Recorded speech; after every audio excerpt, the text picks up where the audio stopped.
દાન, વ્રત અને જપ. યાત્રા જ્યારે કરો ત્યારે આ ત્રણ તમારા સંગાતી છે, આ ત્રણ તમારા બળ છે. તમારા ભાવને યાત્રામાં સાચવવાના બળ કયા, ટેકાઓ કયા? તો કે આ ત્રણ: દાન, વ્રત અને જપ. જ્યારે પણ તીર્થમાં જાઓ આ ત્રણ વસ્તુ અવિરત રૂપે કરો. બને તો રોજ તીર્થમાં કાંઈ ને કાંઈ દાન કરો. કોઈ પણ તમને લાગે યોગ્ય જગ્યાએ જેટલું પણ સામર્થ્ય હોય, કોઈ એમ નથી કહેતું કે સામર્થ્ય વધારે કરો, મનને દુઃખ થાય એટલું દાન પણ નહીં કરવું. જેનાથી મનને પ્રસન્નતા થાય એટલું દાન કરો. દાનનું ફળ મનની પ્રસન્નતા છે. જ્ઞાન નિષ્ઠા તદા જ્ઞેયા સર્વજ્ઞો હિ યદા ભવે કર્મ નિષ્ઠા તદા જ્ઞેયા યદા ચિત્તમ પ્રસિદ્ધતે. મહાપ્રભુ પણ આજ્ઞા કરે છે ને, કર્મની નિષ્ઠા સફળ ક્યારે થાય? જ્યારે ચિત્તમાં પ્રસન્નતા આવે. એટલે યજ્ઞ, વ્રત, સંયમ આ બધું જે પણ કર્મને લગતું કરો ને એ રીતે કરવું જેથી મન પ્રસન્ન થાય. જો આપણે આને મદદ કરીએ તો ચિત્તને પ્રસન્નતા થાય. રોજ દાન કરો, દાન પ્રસન્નતા આપે છે. તો યથા યોગ્ય યથા શક્તિ, જ્યાં પણ યોગ્ય લાગે તો ત્યાં દાન. અને વ્રત, કોઈ પણ પ્રકારના નિયમ અથવા ઉપવાસ આદિના વ્રત.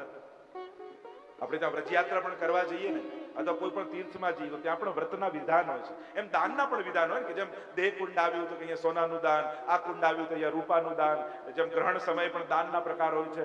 જ્યોતિષ શાસ્ત્રમાં પણ આ ત્રણ જ સુરક્ષાના ઉપાય બતાવ્યા છે. જ્યોતિષ શાસ્ત્રમાં પણ કે કોઈ ગ્રહ નડે છે કે કોઈ યુતિ નડે છે તો ઉપાય શું, સમાધાન શું? તો ગમે તેવો જ્યોતિષ હોય આ ત્રણ જ વસ્તુ બતાવશે. કાં કોઈ દાન કરવાનું કહેશે, કાં કોઈ ઉપવાસ કરવાનું, વ્રત કરવાનું કહેશે, અને કાં કોઈ મંત્રનો જાપ આપશે કે ચલો આટલા લાખ જાપ કરો, આટલા અખંડ જપ કરો કે આના જપ કરાવડાવો. આ ત્રણ જ ઉપાય બતાવશે કે ગ્રહથી સુરક્ષા થાય. એમ તીર્થમાં પણ આ ત્રણ બળ છે તીર્થયાત્રીને, જેનાથી એનું મનને બળ મળે છે યાત્રા કરવાનું, જેનાથી એને પુણ્યની પ્રાપ્તિ થાય છે. તો દાન, જ્યાં જેનું વિધાન હોય એ દાન કરવું. જેમ વ્રજયાત્રા કરવા ગયા હોય તો આપણા ચોબાજી, આપણા પુરોહિત આપણી સાથે હોય, એમ તીર્થમાં પણ તીર્થ પુરોહિત હોય. એ સંકલ્પ કરાવે અને સંકલ્પ કરીને દાનની પણ વિધિ છે. કયા સમયે શેનું દાન કરાય, કઈ જગ્યાએ શેનું દાન કરાય, એમ વ્રજમાં આખું વિધાન હોય છે. અમુક અમુક કુંડમાં અમુક અમુક વસ્તુના દાનનું મહાત્મ્ય કયું છે. ત્યાં એ પ્રકારની લીલાઓ થઈ હોય એટલે એ પ્રકારનું દાન કરાય. દાન, વ્રત અને ત્રીજો જપ. બને તો તીર્થમાં જ્યારે યાત્રા કરો યા તીર્થવાસ કરો યા વ્રજયાત્રા કરો, મુખમાં બને એટલું ભગવદ નામનો મંત્રનો જાપ કરો. મનના ત્રાયતે ઇતિ મંત્ર, જે મનની રક્ષા કરે મંત્ર છે. અને એટલા માટે કોઈ પણ મંત્ર, જે મંત્રમાં તમને આસક્તિ હોય, ભગવદ નામનું સ્મરણ થાય અને મંત્રનો જાપ થાય. આ બંનેમાં ફરક છે. ઘણી વાર લોકો કે આ ગણી ગણીને શું કરવાનું, ભાવ મુખ્ય છે, ગણતરી ક્યાં મુખ્ય છે? ના, શાસ્ત્રોમાં ગણતરીની પણ પ્રધાનતા છે, સંખ્યાનું પણ બળ કહેવામાં આવ્યું છે. એટલે કોઈ એમ કે ગણીને નહીં કરવું, ના, એ જરૂરી નથી. ગણવાનું મહત્વ છે. કારણ કે મંત્ર જાપ, જ્યારે જપ તમે કરો છો ત્યારે કેટલા મંત્રના જપ કરવા એના વિધાન શાસ્ત્રોમાં છે. આના 1.25 લાખ, યા આપણે કહીએ કે આ પાઠ છે તો કે યમનાષ્ટક 9 વાર કરવા. એટલે કે એવું વિધાન હોય કે જે પાઠના જેટલા શ્લોક હોય એટલી વારે પાઠ કરવા જોઈએ. જેમ 35 સર્વોત્તમ, 35 ક્યાંથી આવ્યું? તો 35 ના શ્લોક છે. 35 શ્લોક છે એટલે 35 વાર કરવું. યમનાષ્ટકના 9 શ્લોક છે એટલે કે 9 વાર કરવું. આવું એક વિધાન આપણે ત્યાં છે. એટલા માટે સંખ્યાનું મહત્વ છે. ભક્તિ માર્ગનું એક અંક ગણિત પણ છે. અમુક અમુક સંખ્યાઓના બળ આપણે ત્યાં ગયા છે, તો એની પણ ઘણી ચર્ચા કરી શકાય. જેમ 108 મણકા હોય છે તો એનું પણ કારણ છે. કેમ 108 માળા કઈ રીતે ફેરવાય, સુમેરું આવે તો પાછું કઈ રીતે ફેરવી લેવું, ગૌમુખી શા માટે રાખવી, એકની માળા બીજો ફેરવી શકે. આ બધા જપના પણ કેટલા પ્રકાર છે ને એ પ્રકારે જ જપ કરવું જોઈએ. જપના વિધાન છે, સ્મરણનું કોઈ વિધાન નથી હોતું. જપ અને સ્મરણમાં ફરક શું? કરવું પડે એને જપ કહેવાય, અને સહજ સ્નેહથી થયા કરે એને સ્મરણ કહેવાય. સ્મરણ બહુ મનની સ્વાભાવિક વૃત્તિ છે, મનની સ્વાભાવિક પ્રવૃત્તિ છે. સહજ સ્નેહને કારણે સુધી આવે એને સ્મરણ કહેવાય. એના કોઈ વિધાન ના હોય. એ તમે સૂતા, ઉઠતા, બેસતા, જાગતા અષ્ટાક્ષરનું સ્મરણ કરી શકો. પણ તમારો નિયમ જે છે એ જપના પ્રકારમાં આવે કે 5 માળાનો મારો નિયમ, એટલે માળા લઈ અમુક આસન ઉપર બેસી અમુક રીતે બેસી એનો જાપ કરવો. અને મંત્રની એની ડિગ્નિટી પણ છે, એનો અહોભાવ. મંત્રો ભગવત રૂપ કહેવાય છે. એટલે જ કહેવાય કે આ રીતે બેસવું, પગમાં જોડા હોય તો શું થાય, કઈ રીતે કરાય. કોઈ કે અહર્નિશ અષ્ટાક્ષર જપવાનું કહું, અમે ચપ્પલ પહેરી હોય તો કરાય? તો કે ત્યારે ઉચ્ચારણ નહીં કરવું. જપના 3 પ્રકાર, વાચિક, માનસિક અને ઉપાંશુ. 3 રીતે જપ થાય. એક વાચિક એટલે મોઢેથી બોલવું. કેટલું બોલવું? પાડોશીને સંભળાય એટલું નહીં, આપણા કાનને અવાજ આવે એટલું જાપનો ઉચ્ચારણ કરવું. મંત્રનો અવાજ કેટલો હોવો જોઈએ કે આપણા કાનને શબ્દ સંભળાવવો જોઈએ. એટલે કર્ણમાં જાય, પછી પાછું મુખથી નીકળે, પાછું કર્ણમાં જાય, ત્યારે હૃદયમાં એ રસ સ્થાપિત થાય. એવું વેણુ ગીત અને યુગલ ગીતની સુબોધનીમાં પણ મહાપ્રભુજી પ્રકાર જે બતાવ્યો છે કે ગોપીજનો વેણુના સુધાનું શ્રવણ કરે છે, પાછું અવગાહન કરે અને પાછું કર્ણમાં જાય, ત્યારે રસ સ્થાપિત થાય હૃદયમાં. એવો આખો પ્રકાર બતાવ્યો છે. તો પોતાના કર્ણને સંભળાય એટલું ઉચ્ચારણ. બીજું વાચિક, પછી બીજું ઉપાંશુ, હોઠ ફફડે પણ અવાજ ના આવે. અને શ્રેષ્ઠ માનસિક કયું છે, માનસિક જપ. પણ એ સ્થિતિ છે, પ્રક્રિયા નથી. માનસી સેવા એ સ્થિતિ છે, પ્રક્રિયાનું નામ નથી, ક્રિયાનું નામ નથી. એટલે વાચિક જપ કરતા કરતા મન એવી સ્થિતિમાં પહોંચી જાય કે સહજ જપ કર્યા કરે, એને કહેવાય માનસિક જપ. મનમાં કરીએ પ્રયાસ તો એ સાધન રૂપ, અને થયા કરે એ ફલ રૂપ. તો આમ જપના અનેક પ્રકાર છે. તો દાન, વ્રત અને જપ. એટલે તીર્થયાત્રા કરવા નીકળો, એમાં પણ વ્રજયાત્રા કરવા જાઓ, ત્યારે અખંડ ભગવદ નામ મુખમાં રહેવું જોઈએ. અને મહાપ્રભુજીની આજ્ઞા છે, ગાયના શિંગડા પર રાઈનો દાણો રહે એટલી વાર પણ જો ભગવાનને ભૂલ્યા તો કલયુગ પ્રવેશ કરી દે. એટલે વ્રજમાં ગયા એટલે બધું સારું જ થવાનું, બધું સારું જ દેખાવાનું એવું જરૂરી નથી. વ્રજમાં જ પૂતના આવેલી, વ્રજમાં જ અઘાસુર, બકાસુર, આ બધા અસુરો વ્રજમાં જ આવેલા. એટલે તમે સારું કરવા નીકળ્યા એટલે તમારી જોડે બધું સારું જ થવાનું, અને સારા જ લોકો મળવાના એ જરૂરી નથી. અને એ રીતે આગ્રહ રાખશો તો સારું કરી નહીં શકો જીવનમાં. હું સારું કરવા નીકળ્યો એટલે મને બધા સારા જ લોકો મળે, મારી જોડે બધે સારું જ થાય, એવો જો આગ્રહ રાખશો તો જીવનમાં સારું કરી નહીં શકો. પણ ગમે તેવા સંજોગો આવે, મારે સારું કરવું જ છે એવો સંકલ્પ રાખશો તો જ સારું કરી શકશો. નહીં તો ઘણા એવું થાય, લો હું તો સારું કરવા ગયો તોય મને આમ પેલો કહી ગયો, હવે તો કરવું જ નહીં. સારું કામ તમે છોડ્યું કોઈની ક્રિયાને કારણે, તો નુકસાન કોને ગયું? જેને કારણે છોડ્યું એને નુકસાન થયું કે જેને સારું છોડ્યું એને નુકસાન થયું? તમારા હાથમાંથી પુણ્ય ગયું ને. પેલો તો 2 શબ્દ બોલીને નીકળી ગયો, એને તો ખબર એ નથી, અને આપણે બધા પુણ્ય કર્મ છોડીને બેસી ગયા. ક્યાં કોઈક નાદાન કે કોઈક પાપી વ્યક્તિની ક્રિયા જોઈ આપણે આપણા સત્કર્મો છોડ્યા તો નુકસાન આપણને જ થશે. અને એટલા માટે બેસેલા દરેકને કહીશ, કોઈ પણ નાદાન વ્યક્તિ યા કોઈ પણ અપરાધી યા પાપી યા દુરાચારી વ્યક્તિની ક્રિયા જોઈ પોતાના સત્કર્મો મૂકી ન દેતા. અને બીજી વાત, ધર્મક્ષેત્રમાં, આધ્યાત્મિક જગ્યાએ, તીર્થ ક્ષેત્રોમાં, હવેલીઓમાં, મંદિરોમાં માણસોની અવ્યવસ્થા જોઈ ભગવાનથી દૂર ના થઈ જતા. લો હું તો જતીપુરા ગયો ને ત્યાં તો એવી ધક્કા મૂકી ના, હવે તો જવું જ નહીં જતીપુરા. તો એ તો માણસોની અવ્યવસ્થા છે, એમાં ગિરિરાજજીથી વેર બાંધી લેવાની જરૂર નથી. હું તો નાથક દ્વારા ગયો ને એટલી ધક્કા મૂકી, હોય તો શ્રીનાથજી જવું. અરે આ ધક્કા મૂકી માણસોની અવ્યવસ્થા છે, એનાથી શ્રીનાથજીથી વેર બાંધવાની જરૂર નથી. માણસોની અવ્યવસ્થાને કારણે, એમાં પણ મોટા ભાગે વિદેશથી આવ્યો ને એમને બહુ થાય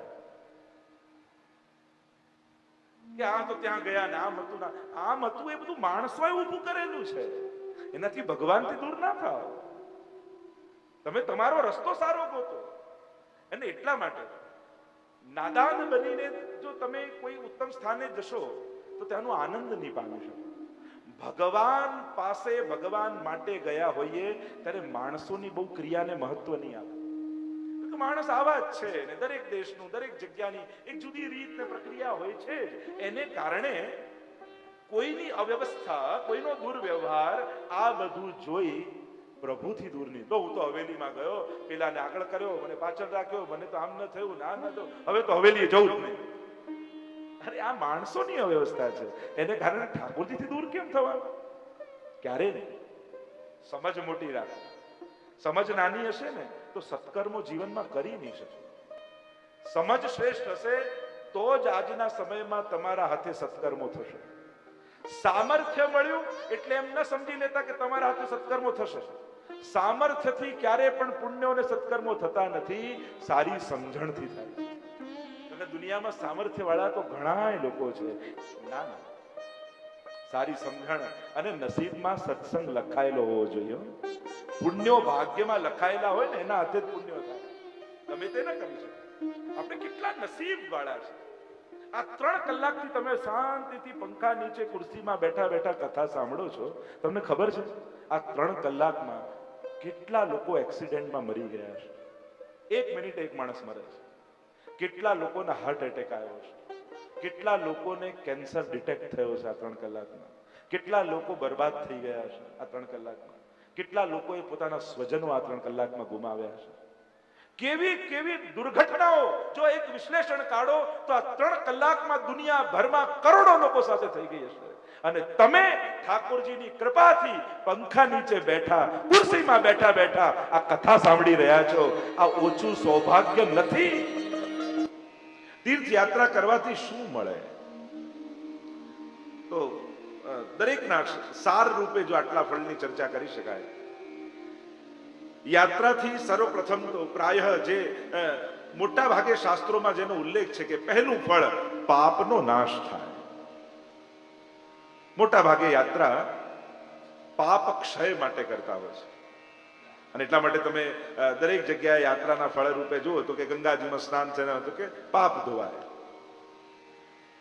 અને પાપથી મુક્તિના અનેક ઉપાયો શાસ્ત્રોમાં બતાવે છે. જો હિન્દુ ધર્મ પ્રમાણે તમે કાંઈ પુણ્ય ન કર્યું હોય, કોઈ સત્કર્મ ન કર્યા હોય, ગુજરી જાઓ તોય તમારો ઉદ્ધાર થઈ શકે એવા ઉપાયો શાસ્ત્રોમાં છે.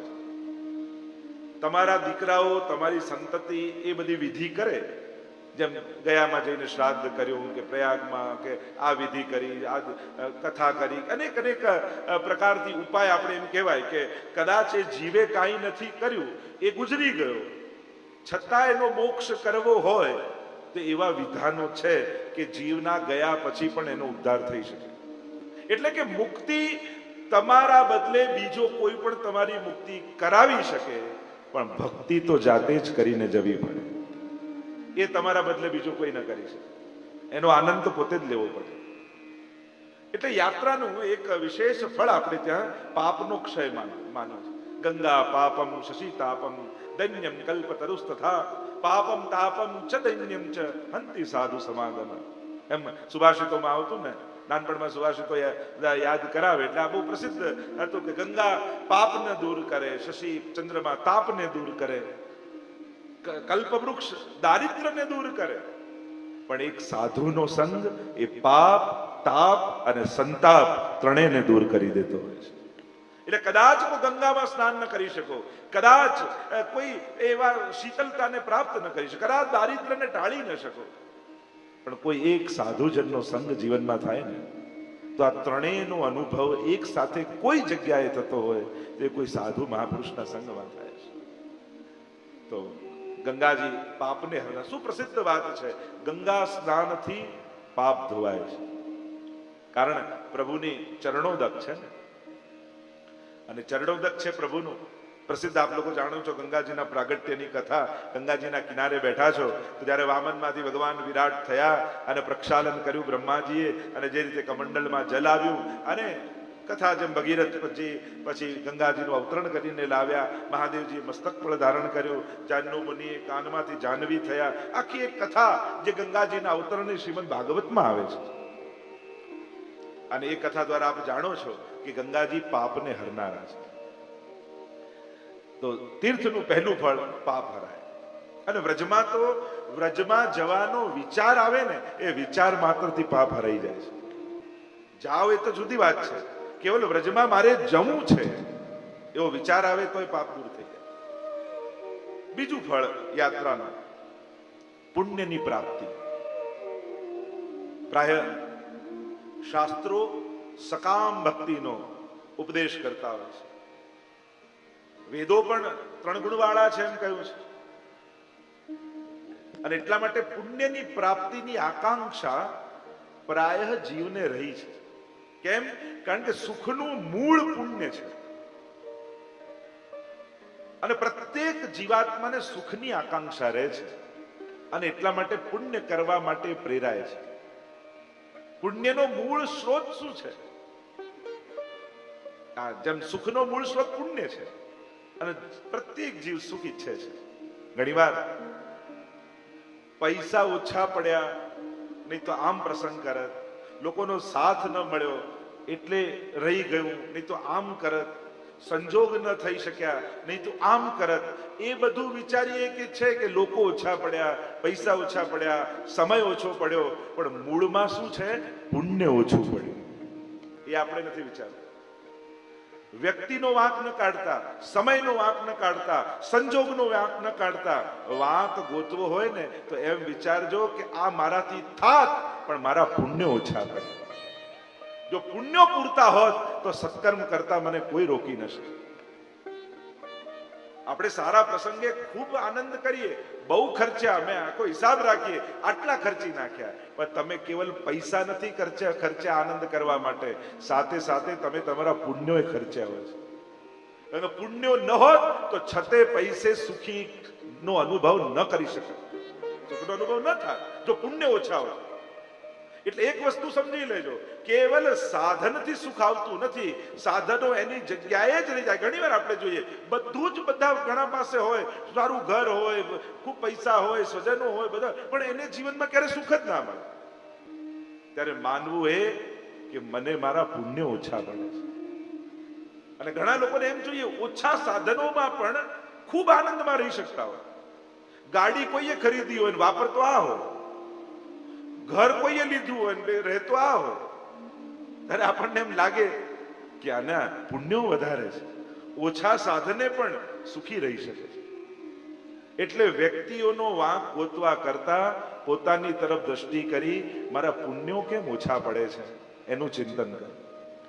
અને જ્યારે આ દ્રષ્ટિકોણથી જીવવા લાગશો ને તો પુણ્યમાં સહજ પ્રીતિ થશે, સહજ ગતિ પુણ્યો તરફ થશે.